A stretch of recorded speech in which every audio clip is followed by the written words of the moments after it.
예. 고문 목사님. 고문 목사님. 고문 목사님까지 이렇게 조 목사님 또 특별 찬양해 주시고 제가 오늘 바를 보겠습니다. 자, 오늘 제가 이제 본문 말씀으로 욥기 10장 12절 말씀을 제가 삼은 것은 축복성의 주제가 욥기 10장 12절 나를 권고하시며 지킨 내용 이거를 가지고 저 말씀을 전해달라라고 해서 저는 이제 여기 있는 성구를 가지고 이렇게 말씀을 증거해야 되는 것이라고 생각하고 그대로 순종하는 마음으로 욥기 10장 12절의 말씀을 본문 삼아서 말씀 전하고자 합니다.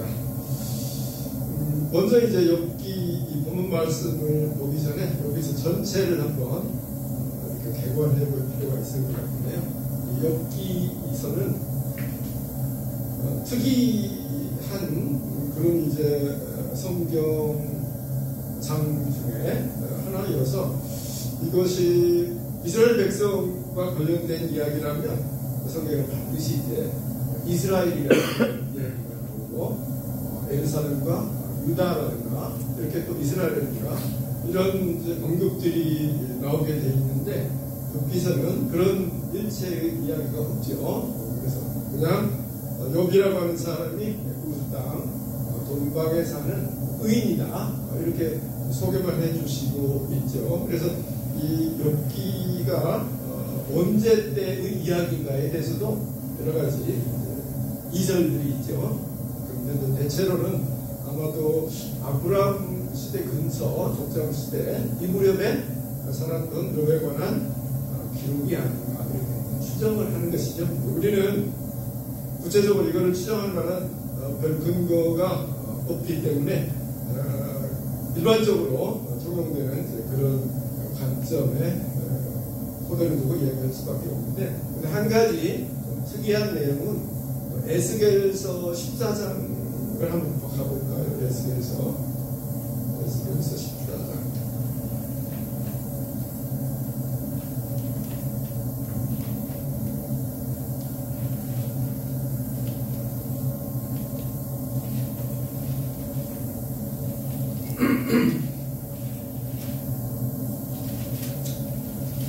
14절에 보면 욥에 관한 이야기가 나오는데요.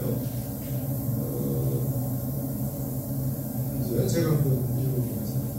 비록 노아, 다니엘, 욥 이 세 사람이 거기 있을지라도 그들은 자기의 의로 자기의 생명만 건지리라.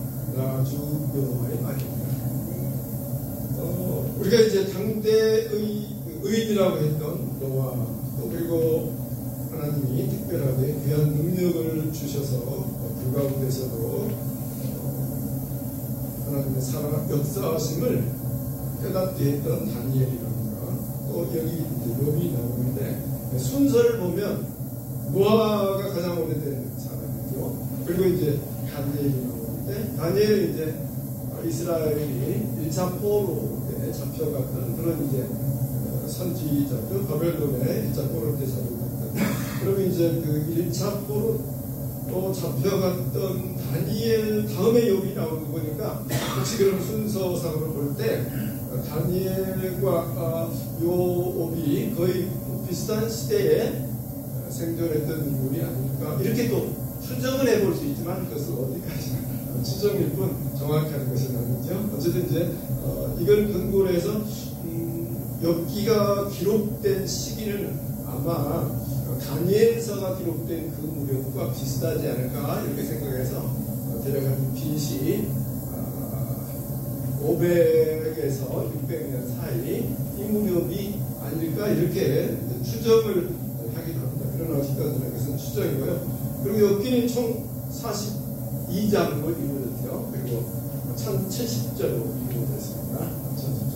이제 제가 오늘 이제 설교를 위해서 욥기가 42장으로 이루어졌는 것은 이제 알고 있었지만 갑자기 저녁에 몇 절로 이루어졌지? 하는 생각이 떠올라서 전화 말고 제가 한번 세봤어요.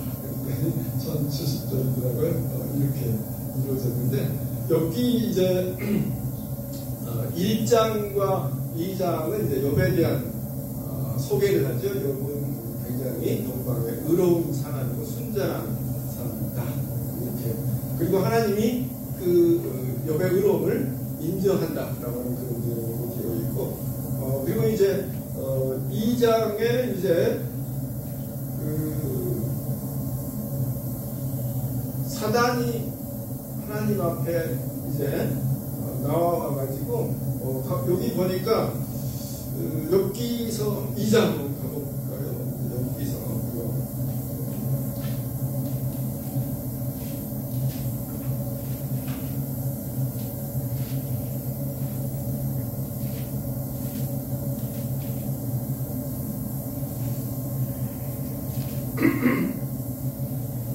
일장에도 뭐인데 1장 한번 보겠습니다. 또 하루는 하나님의 아들들이 와서 여호와 앞에 서고 사단도 그들 가운데 와서 여호와 앞에 서니, 이렇게 돼 있어요. 여기 보니까 하나님의 아들들과 동등하게 지금 사단도 서 있는데, 그런데 2절에 보니까 사단이 하나님께 대답하는 거였는데, 여호와께서 사단에게 이르시되 네가 어디서 왔느냐? 그렇게 이제 물어보니까 사단이 대답을 하죠. 사단이 여호와께 대답하여 가로되 땅에 두루 돌아 여기저기 다녀간다니라. 여기 이 사단이 보니까 이것저것을 이렇게 두루 돌아다녔다라는 거죠. 그랬다가 이제 온 거죠. 그러면 이 사단은 뭐하러 이렇게 땅 이것저것을 돌아다녔을까 한번 생각해 볼 수 있겠죠. 근데 이 구절을 보면서 떠오르는 게 베드로전서 5장 8절 말씀이 떠오르더라고요. 그 베드로전서 5장 8절 말씀은 대적 마귀가 그 하나님의 자녀들을 삼키기 위해서 마치 우는 사자처럼 삼키려고 하나님의 자녀들을 찾는다, 이런 내용이 나오죠. 그러니까 이 사단이 지금 여기저기 돌아다니면서 하나님의 자녀를 삼키려고 지금 돌아다니고 있구나라고 하는 것을 알 수 있죠. 그래서 이제 돌아다니다가 드디어 이제 욥이라고 하는 하나님이 인정하는 의인을 본 거죠. 그래서 이 욥을 내가 넘어뜨려야 되겠다. 그래서 이제 사단이 하나님께 참소를 하죠. 이 사단이라고 하는 뜻이 대적자라고 하는 뜻이죠. 대적자. 하나님을 대적하는 이 악령에게 붙여진 이름이 사단이죠. 그런가 하면 이 사단이라고 하는 존재는 또 계시록 12장 9절에 가보니까 밤낮 하나님 앞에서 참소하는 자라고 합니다. 계시록 10장 9절 이하에 보니까 밤낮 하나님 앞에 참소해. 누구를 참소하겠습니까?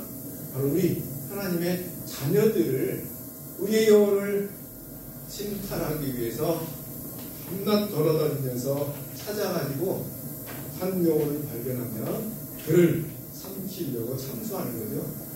참소라고 하는 것은 거짓말로 상대를 넘어뜨리기 위해서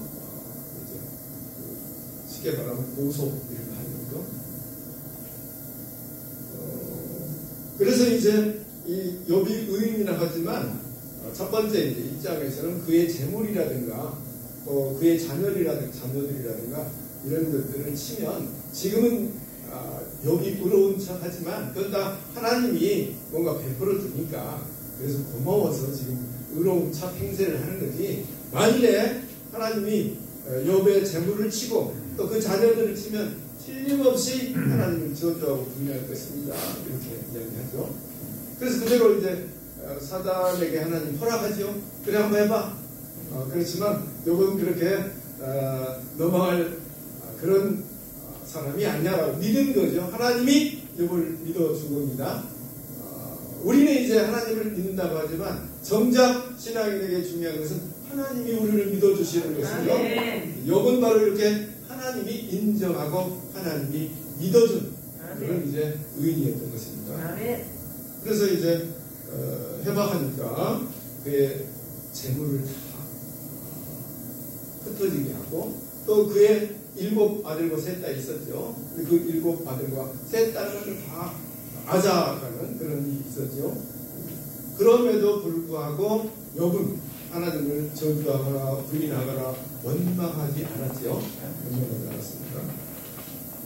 그러니까 이제 2장에서 드디어 이제 사단이 와가지고 두고 도망다니다가 어떻게 하면 이 욥을 무너뜨릴까 이런 책략 계책을 세웠겠죠. 그래서 와가지고 그냥 이렇게 욥 자신을 친 것이 아니라 그에게 딸려있는 재물이라든가 뭐 또 자녀 뭐 이거야 나중에 또 다시 나오면 되고 돈은 벌면 되고 이런 말이 있듯이 그러니까 지금 그런 것이지 만일에 그에게 몸을 쳐도 질병과 질고와 고난과 고통을 주면 틀림없이 하나님을 저주하고 부인할 것입니다. 이렇게 이야기하니까 하나님이 사단에게 그것을 허락하죠. 그래 한번 해봐. 그러나 그의 목숨은 생명은 건들면 안 돼. 이거죠.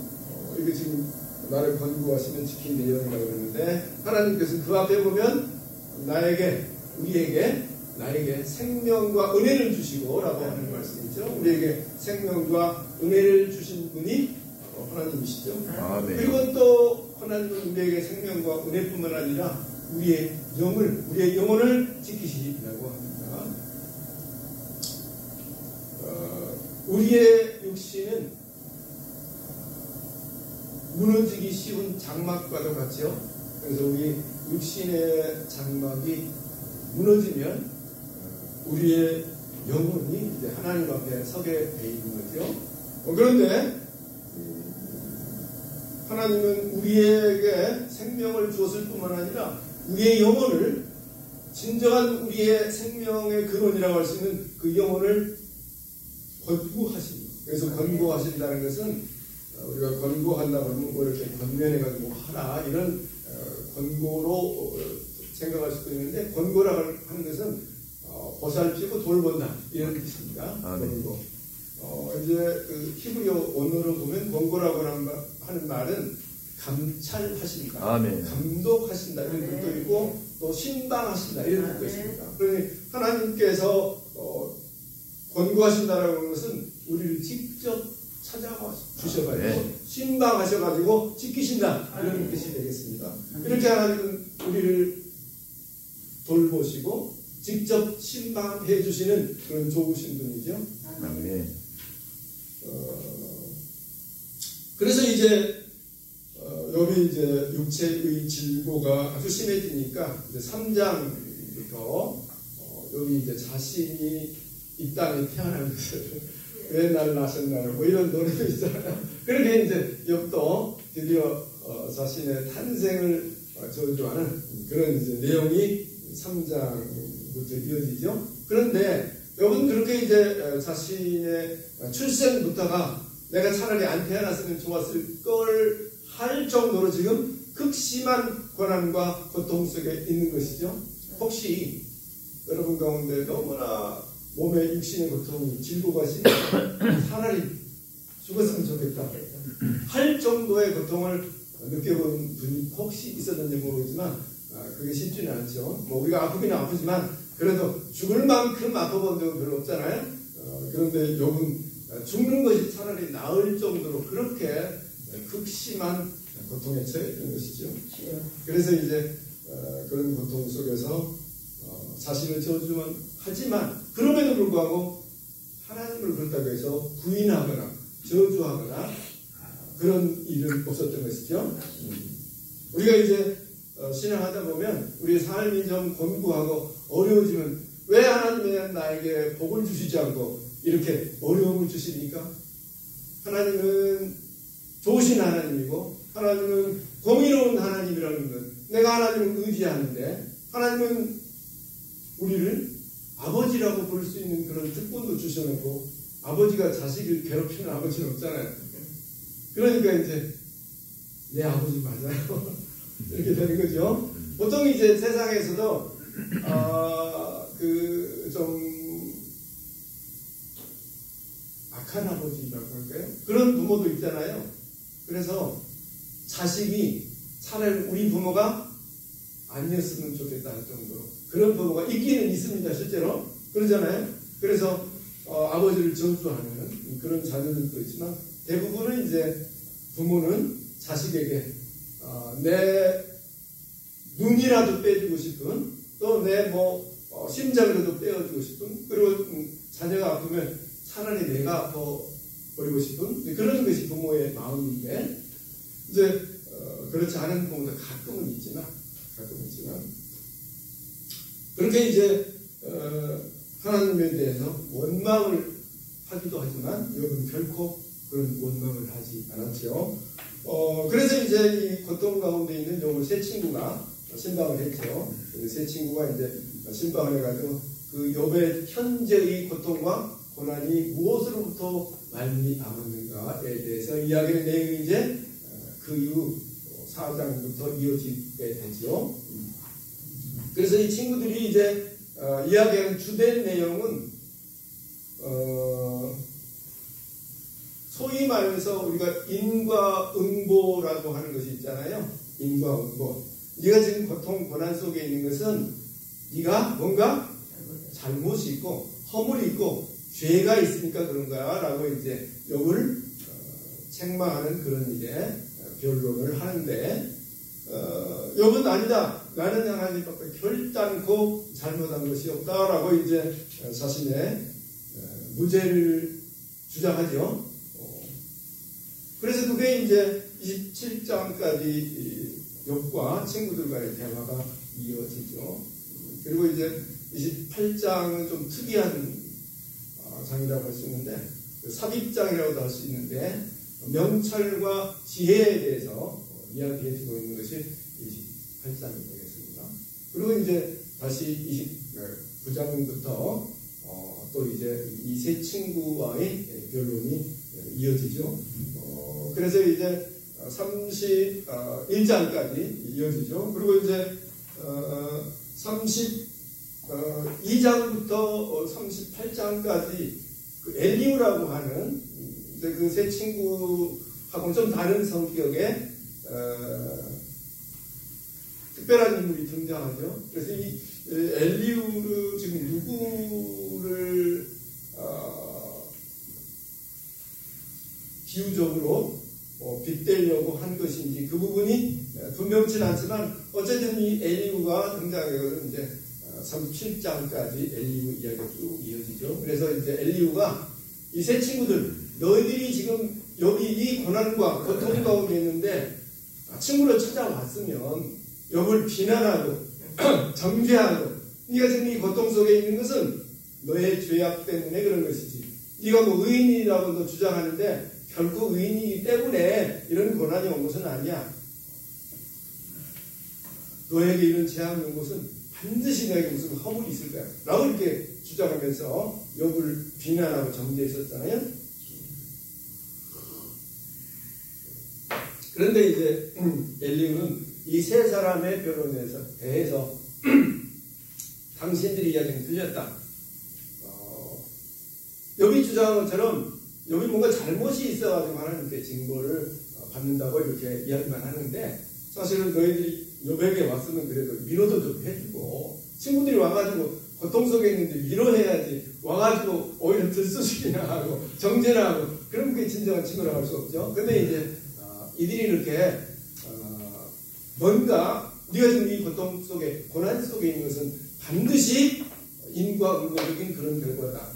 죄의 싹은 사망이다 라고 하는 것처럼 너가 지금 죄를 지었기 때문에 그런 결과가 있는 것이지 괜히 네가 고통 가운데 있겠느냐 이런 것이죠.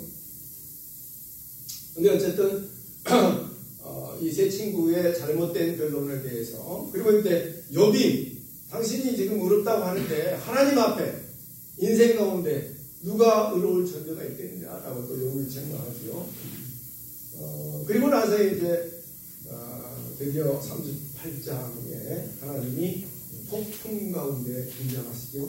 폭풍 가운데. 하나님은 가끔 이제 등장할 때 여러 가지 모습으로 등장하는데 폭풍 가운데 등장하기도 하고, 하나님은 왜 폭풍 가운데 등장할까? 또 이렇게 잔잔한 모습으로 등장하면 좋을 텐데, 구약에서는 대체로 이제 하나님이 좀 무서운 모습으로 나타나죠. 그래서 우리 아까 우리 총재 목사님께서 말씀하신 것처럼 이스라엘 백성들은 하나님을 두려운 존재라고 생각하잖아요. 무서운 존재. 뭔가 막 책망하고 죽이고 징계하고 재앙을 내리고 이러시는 하나님. 그리고 하나님은 쳐다보기만 해도 그냥 죽을 것 같은.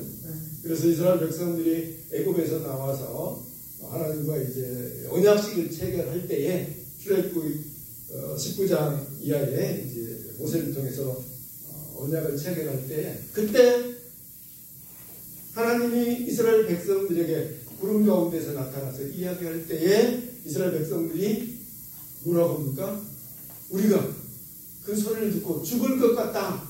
그러니 하나님 직접 우리에게 말하는 것이 아니라 네가 대신 좀 중간에서 하나님께 우리의 입장을 대변 좀 해줘 라고 해서 모세에게 이야기하니까, 이제 모세가 이스라엘 백성들 이야기를 듣고 하나님에게 전달하고, 또 하나님의 말씀을 듣고 와서 이스라엘 백성에게 전하고, 이런 역할을 했죠. 이와 같은 역할을 하는 사람을 우리가 중보자라고 하죠. 중보. 모세는 바로 우리 인생들에 대한 중보자 역할을 했던 것이죠.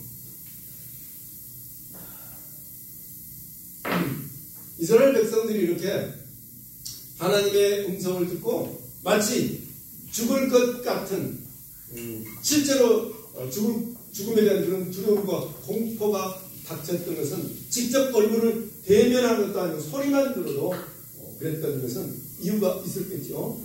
성경에 보니까 하나님이 직접 말씀하십니다. 모세에게. 모세가 이제 하나님에게 좀 하나님을 보고 싶습니다. 이러시죠. 좀 보여주세요. 내가 좀 봤으면 좋겠습니다. 우리의 소원도 그거죠. 하나님 좀 직접 나 친견하고 싶습니다. 이런 거죠. 그러니까 그래, 내가 보여줄게 하면서 하나님이 등장하시는데 직접 얼굴을 보여주지 않죠. 모세를 바위 틈에 숨겨놓고 지나가시면서 뒷모습만 보게 해줬죠. 그러면서 모세에게 하시는 말씀이 있었죠. 내가 너를 직접 내 정면으로 내 얼굴을 마주 대하지 못하게 한 이유가 있었다. 그것은 나를 보고 살 자가 없기 때문에. 우리가 하나님을 보고 살 자가 없다.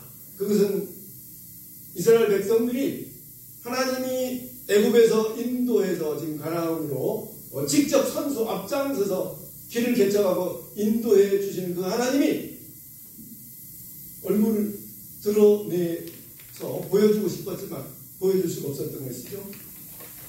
그래서 모세가 시내산에 올라가서 계명을 받으러 올라갈 때에 이스라엘 백성들이 혹시라도 하나님을 좀 보겠다고 올라올지도 모르니까 저들에게 경계선을 그어놓고 산 사방에 사면에 경계선을 그어놓고 이 선을 넘지 말도록 해라. 혹시라도 이 사람들이 날 보겠다고 그 선을 넘었다가 죽을 수 있으니까. 그래서 경계를 정했던 것처럼 하나님이 이렇게 얼굴을 나타내지 않는 이유는 사실은 우리 인생을 보호해 주시기 위해서. 보고 살 자가 없으니까. 그런 것인데 우리는 그래도 보고 싶은 것이죠. 그런데 하나님을 보고 살 자가 없던 이런 인생들이 예수님이 십자가에서 박힌 담을 십자가로 털어주셨죠. 그래서 이제 하나님은 우리가 볼 수 있게 되었습니다. 그런데도 여전히 우리 하나님 우리 눈앞에 안 나타나죠. 주는 안 있어도 좀 보고 싶은데 안 나타나시죠. 그러면 예수님이 털었던 그 담은 무엇인가? 이런 생각이 들죠. 어쨌든 우리가 이제 하나님이 계신 지성소로 나갈 수 있는 그 길이 열렸죠. 이제 때가 되면 우리가 하나님을 직접 볼 때도 있겠죠. 죽지 않을 때가 있겠죠. 우리 그날을 소망하며 살아가는 것인데 이제 하나님 직접 한번 볼까요? 계시록 22장 5절 가볼까요? 4절부터 한번 보겠습니다.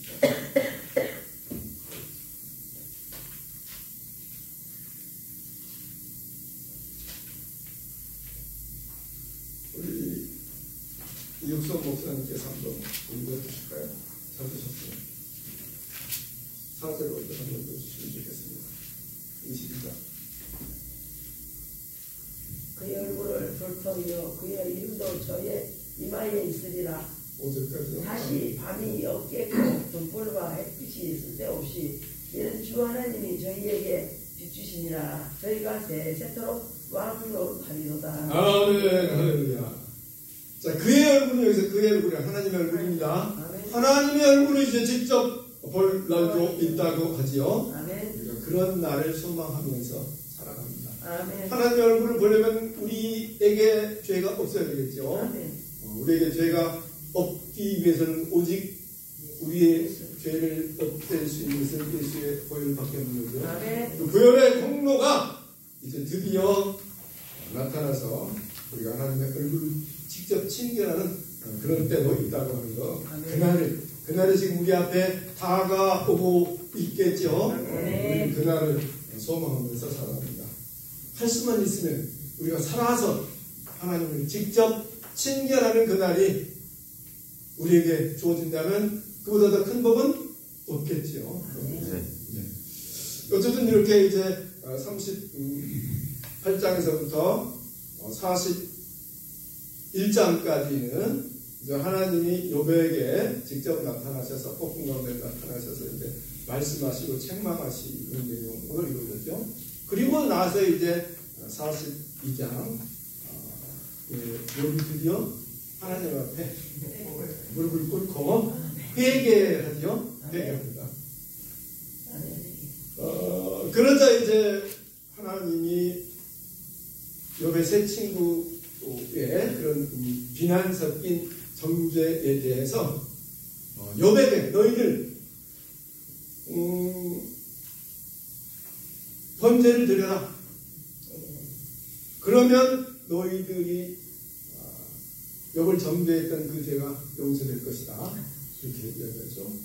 그리고 욥이 너희를 위해서 기도하면 너희들이 죄가 사해질 것이다. 이렇게 이야기하죠. 그래서 이제 그 세 친구가 하나님의 명령대로 번제를 드리고 욥이 그 친구를 위해서 기도함으로 그들의 죄가 용서되고 또 욥은 이제 하나님께로부터 갑절의 축복을 받죠. 갑절의 축복. 이런 구조로 이루어져 있는 것이 욥기서입니다. 이런 구조로. 전체적으로 쭉 한번 더 봤고요. 근데 욥기의 핵심 주제는 의인이 왜 고난을 받지? 그 근본 이유가 뭘까? 왜 의인이 고난을 받냐고. 우리가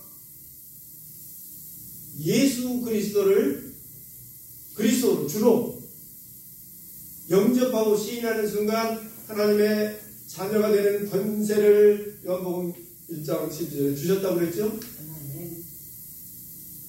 그러면 이제 우리가 예수를 믿음으로 인해서 의인이 되었는데 우리에게 고난과 고통이 있다면 또 우리가 하나님의 자녀가 되었다면 왜 고통이 주어지지? 이런 우리가 질문을 할 수 있잖아요.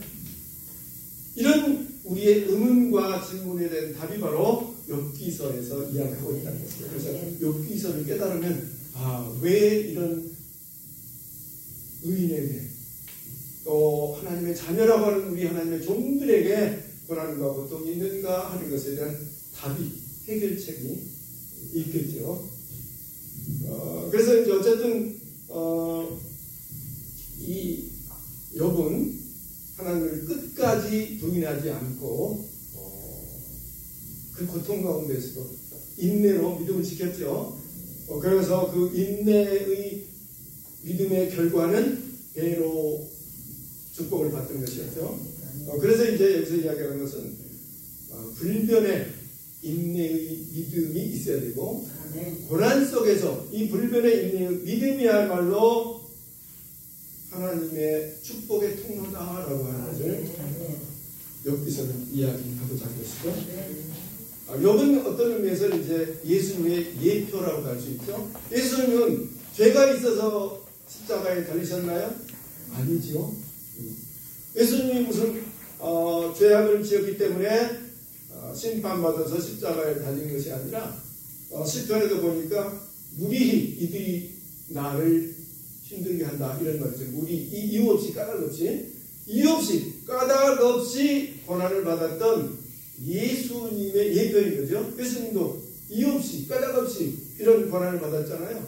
근데 그 이유 없이 까닭 없이 고난을 받는 것은 이 욥의 세 친구가 욥에게 번제를 지내고 욥이 기도해 줌으로 그들이 사함 받았듯이 예수님이 우리의 모든 질고와 고난과 고통을 대신 짊어지고 가셨고 그 예수님 우리를 위해서 기도해 주시고 우리를 위해서 피를 흘려 주셨기 때문에 우리 죄가 사함 받아진 거죠.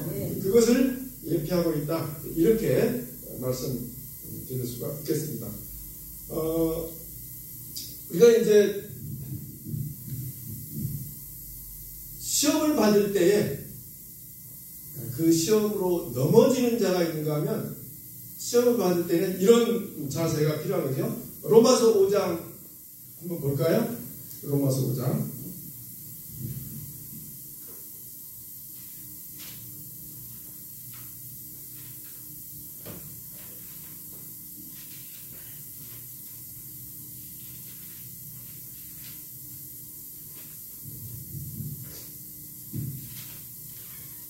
3절에서부터 4절까지 한번 보시겠습니다. 우리 먼저 찾으신 분이요. 다만 이뿐 아니라 우리가 환난 중에도 즐거워하나니 이는 환난은 인내를 인내는 연단을 연단은 소망을 이루는 줄 아니로다. 소망이 부끄럽게 아니함은 우리에게 주신 성령으로 말미암아 하나님의 사랑이 우리 마음에 부음바 되리니. 아멘. 자, 거기 보니까 환난 중에도 즐거워한다는 거죠. 그 이유가 뭐냐니까 환난은 인내를 그리고 인내는 연단은 소망을 이루어주기 때문이다. 여기서 말하는 소망은 무엇이겠습니까? 우리에게 하나님께서 주시고자 하는 그 소망, 영원한 생명과 천국이겠죠. 그 영원한 생명과 천국 그리고 우리가 하나님이 지키신다는 그 내용은 성령이겠죠. 하나님 우리에게 주시고자 하는 그 성령의 축복 그것이 바로 우리가 바라보는 소망이겠죠. 그 소망은 환난 속에서 인내로부터 시작되는 겁니다. 그러니 욥이 그 환난 속에서 인내를 보여준 거죠. 우리도 시련과 고통이 있을 때 욥을 바라보고 욥이 그 환난과 고통 극심한 고통 차라리 안 태어났으면 좋았겠다. 오죽했으면 내가 잠깐 죽기 전에 저 음부로 내려가기 전에 조금 그 잠깐이라도 좀 내 편히 좀 쉬게 해주세요. 이렇게 욥이 이야기하죠. 잠깐이라도 좀 고통을 덜어주시면 안 됩니까? 라고 할 정도 그런 극심한 고통 속에서도 믿음을 저버리지 않았던 그 인내의 이것이 우리에게 필요하다는 것을 이야기하고자 하는 것이 바로 욥기서라고 할 수 있겠죠.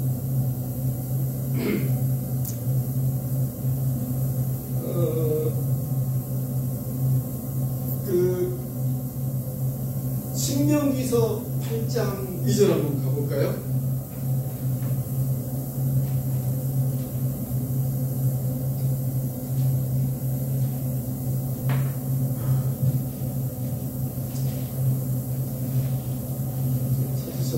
찾으신 분이 좀 읽어주시네요. 내 하나님 여호와께서 이 40년 동안에 너로 광야에 대해 경계하신 것을 기억하라. 너는 이는 너를 낮추시며 너를 시험하사 내 마음이 어떠한지 그 명령을 지키는지 아니는지 알려 하리라. 아멘.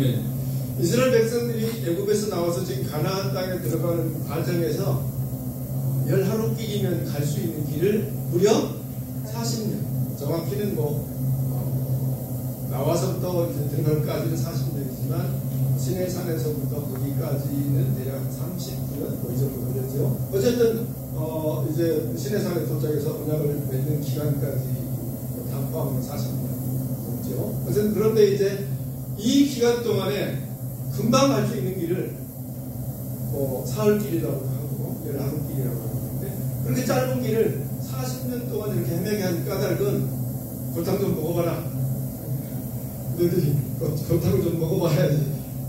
하나님이 귀한 줄 알지. 이렇게 시험을 준 것이 아니라 뭐 하려고 지금 하나님이 이런 시련을 줬다고 그러니까 너희들이 진짜로 내 계명을 지키는가 보려고 시험했다고 하는 거죠. 그러니 우리가 시험이 올 때에 그 시험을 통과하는 자가 되어야 되는 거죠. 시험에서 낙제하는 자가 아니라 시험에 통과하는 자. 그 시험에 통과하는 자가 가나안에 들어갈 수 있었던 거죠. 그런데 그 시험에 통과하는 자가 몇 사람 있었나요? 여호수아 갈렙 두 사람. 그래서 천국은 아무나 가는 것이 아니라 적고 현창한 길이라고 그러지. 적고 현창. 그러니 우리가 이제 적고 현창한 길을 너무 강조하다 보면 그것이 자칫 이제 성도들에게 소망을 떨어뜨릴 수도 있지만 그러나 진실은 적고 현창한 길인 거죠. 아무렇게나 뺏어가는 것이 아니라 하나님에게 인정받을 수 있는 그런 신앙인이라야 것입니다. 그러니 하나님의 종들은 그와 같이 성도들을 훈육하고 단련시키는 그런 이제 교관 역할도 해야 되는 거죠. 근데 군대에서 그 교관이 엉망이면 병사들이 제대로 전투력을 지닌 정예병사가 될 수 없잖아요. 그러니 교관이 확실해야 병사들이 제대로 된 훈련을 받아서 전쟁에 나가서 승리하기도 하지만 전쟁에 나가서 죽지 않겠죠. 전쟁에 나가서 죽지 않으려면 훈련된 정해화된 그런 전투력을 가져야 적도 물리칠 수 있지만 자기도 안 죽는 거죠. 그런데 멍상하게 훈련시키면 적을 무찌르기는커녕 자기가 죽는 거죠. 그래서 훈련이 필요한 것입니다. 그러니 우리가 하나님의 종들은 성도들을 얼마나 잘 단련시키고 훈련시켜서 정예병사로 만드느냐. 이것이 우리가 해야 될 사명이고 역할인 줄 믿습니다. 그리고 이게 이 시험을 주는 것이 우리를 미워해서가 아니라 사실은 우리를 사랑하기 때문에 하나님은 우리에게 시험을 준다는 것. 학교에서 선생님들이 학교에서 시험을 보죠. 그럼 시험 보는 것은 이 자식 내가 시험을 치는 게 해가지고 골탕 이런 뜻이 아니죠. 시험을 치는 이유는 내가 배운 거 얼마나 잘 알고 있는지 점검해보려고 그리고 또 확실하게 새기라고. 시험 보니까 열심히 공부하잖아요 학생들이. 그동안에 수업 시간에 졸고 따지거리 하다가도 시험이 가까우면 잠을 안 자고 공부하는 거죠. 그래서 그동안 배웠던 것을 새기듯이 그렇게 우리로 하여금 하나님의 말씀을 생각 마음에 온전히 사기라고 우리에게 시험이 있는 거죠. 그리고 너희들이 아까 인내는 연단은 소망을 이룬다고 그랬죠. 그 소망을 이루는 온전한 사람이 되도록 만들기 위해서 시험이 있는 거죠. 그래서 야고보서 1장 한번 가보겠습니다.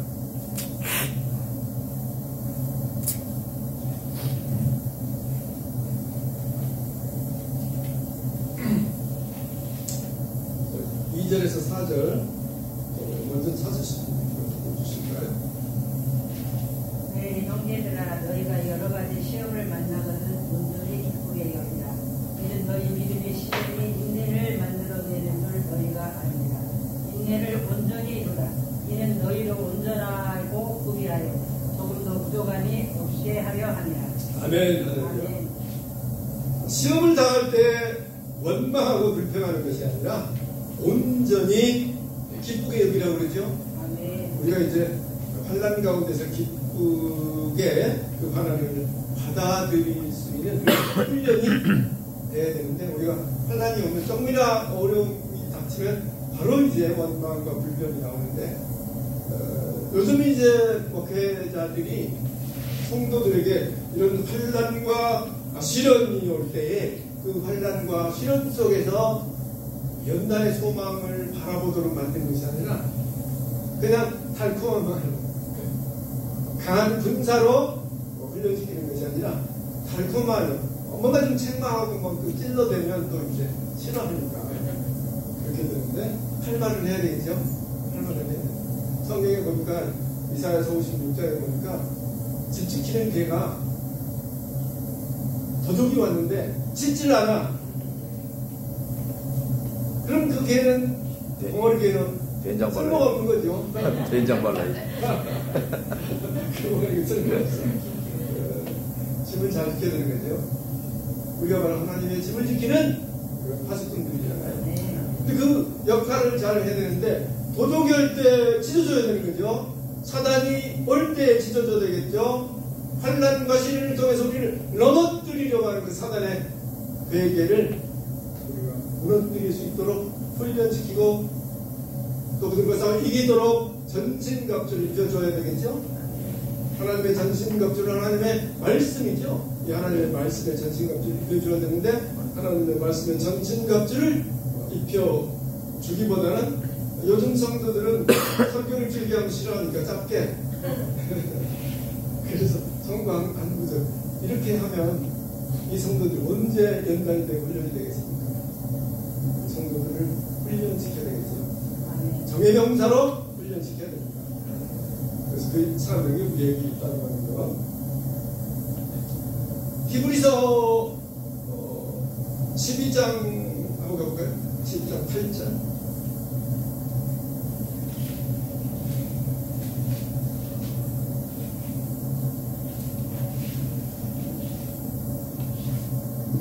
이게는 다 받는 것을 너희에게 없으면 사생자요 참 아들이 아니니라. 아멘. 자, 우리가 이제 징계를 다 받는다 하죠. 근데 그 징계가 없으면 참 아들이 아니라고 그러잖아요. 하나님이 우리를 징계하고 징체하고 고난과 시련을 주는 것은 우리가 하나님의 참 아들이기 때문에 세상에서도 자기 아들 잘 되라고 훈육도 하고 생방도 하고 회초리도 되는 것이지 분풀이하려고 자기가 화가 나니까 그런 부모가 가끔은 있죠. 못되는 부모들도 있지만 그러나 부모는 자식이 잘 되도록 하기 위해서 회초리를 두는 것처럼 하나님도 회초리를 두는 이유가 있다는 거죠. 그리고 사실은 이 시험이라고 하는 것이 하나님이 우리를 시험하시는 것이 아니라고 하는 거죠. 하나님이 시험하는 것이 아니라 가만 보니까 누가 지금 하나님께 덤벼들어가지고 내가 저는 진짜 하나님 자녀인지 아닌지 내가 증거해 드릴게요. 저도 아니에요. 가짜예요. 짜가예요. 이러면서 내가 쟤에게 씨를 한번 줘보면 바로 가짜라고 드러납니다. 이렇게 우리를 넘어뜨리려고 하는 것이죠. 그러니 그때 우리가 인내의 믿음을 갖춰야 환난과 고난과 고통과 시련에서 넘어지지 않고 자신을 지킬 수가 있는 것이죠. 그런가 하면 하나님은 구약에서는 하나님을 아버지라고 감히 부르지 못하고 아도나이 주님이라고 불렀다는 것이잖아요. 그런데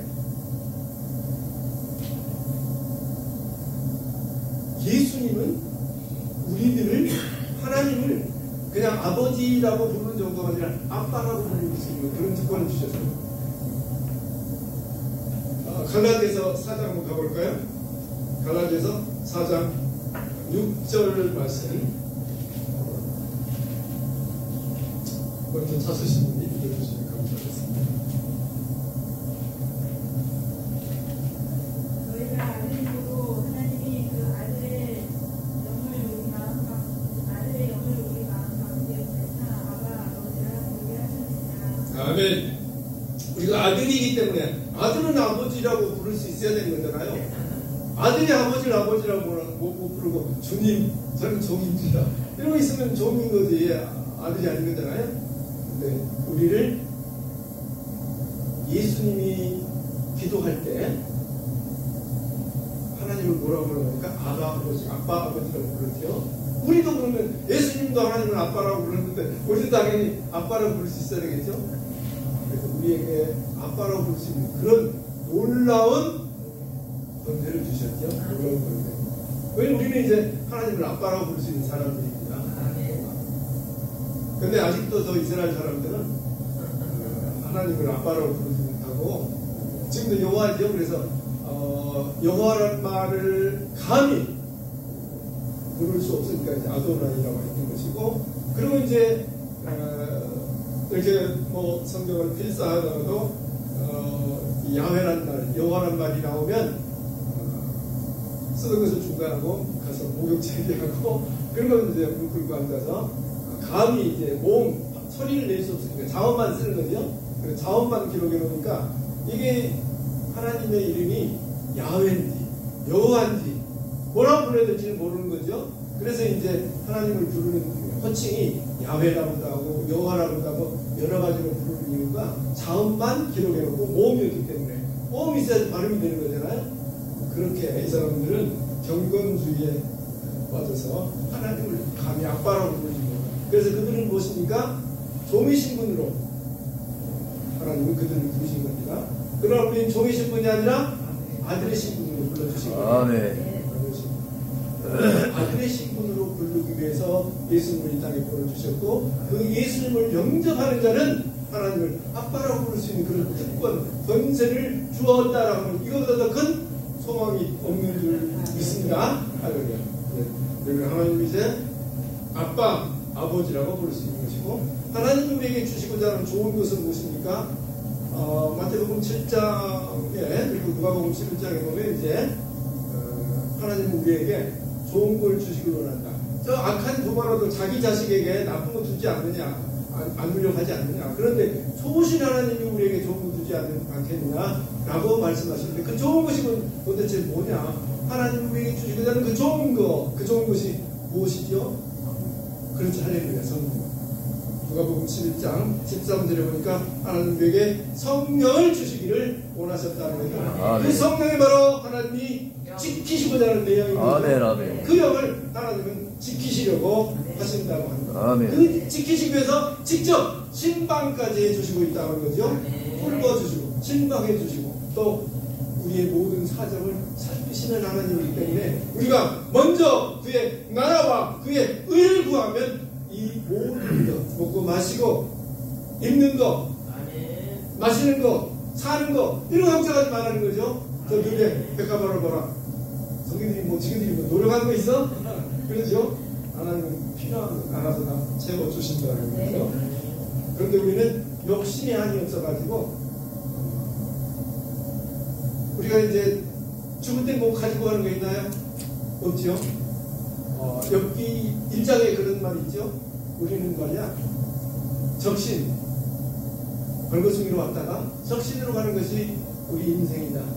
그래서 주시는 분도 하나님이시고 가져가시는 분도 하나님이다 라고 여기 고백하죠. 고난 속에서 그런 고백이 나오는 겁니다. 그런데 우리는 고난 속에서 엽과 같은 그런 고백이 나오는 것이 아니라 욕심이 들끓어가지고 왜 내 욕심, 욕망, 이 몸의 사욕 채워주지 아니합니까? 라고 원망하죠. 그래서 육신의 소욕을 따라가면 육신의 소욕은 하나님과 원수가 된다는 거죠. 우리가 하나님과 원수되지 않는 오직 영의 생각으로 성령에 사로잡힌 그런 사람들이 되시기를 축원드립니다. 그리고 마지막 때 보면은 우리 인생들에게 큰 환난과 시험이 있을 것이라고 합니다. 이때 우리가 인내의 믿음을 가지지 않으면 하나님으로부터 생명의 멸류관을 받을 수 없다라고 하는데, 계시록 3장 10절 한번 가보겠습니다.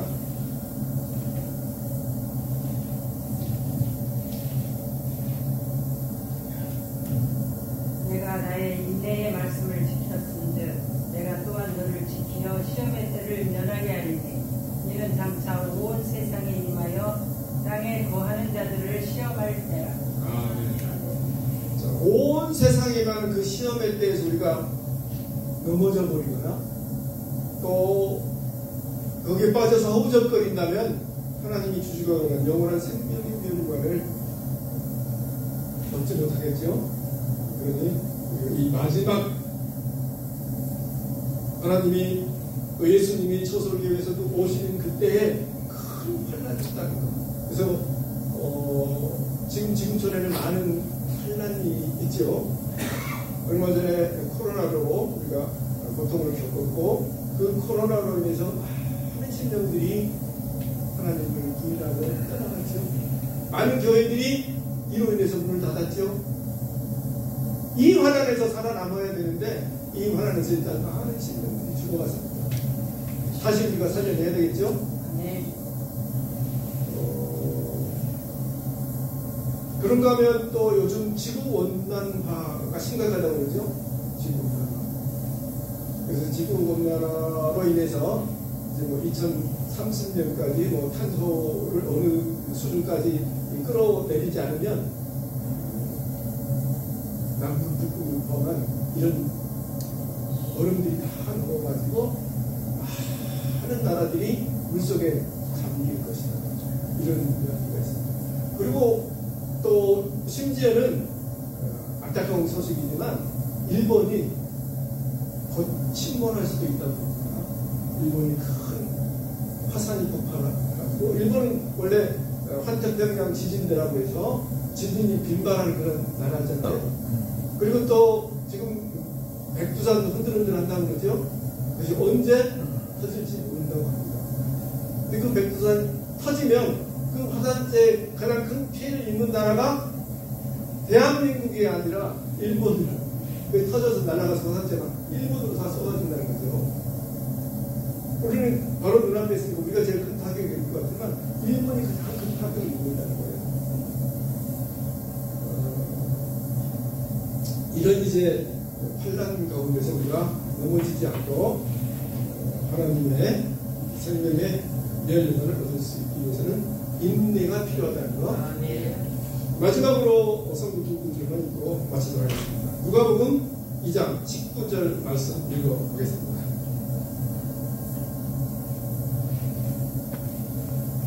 (21장 19절) 누가복음. 누가복음 21장 19절. 너희 인내로 영혼을 얻으리라. 아멘. 무엇으로 영혼을 얻는다고 그러니까 인내로 영혼을 얻는다고 그러죠. 그래서 이 고난과 고통 속에서 인내를 배워야 하고 이 인내가 우리 영혼을 지켜준다라고 합니다. 한 구절 더 보겠습니다. 야고보서 1장 12절 말씀 보고 마치도록 하겠습니다.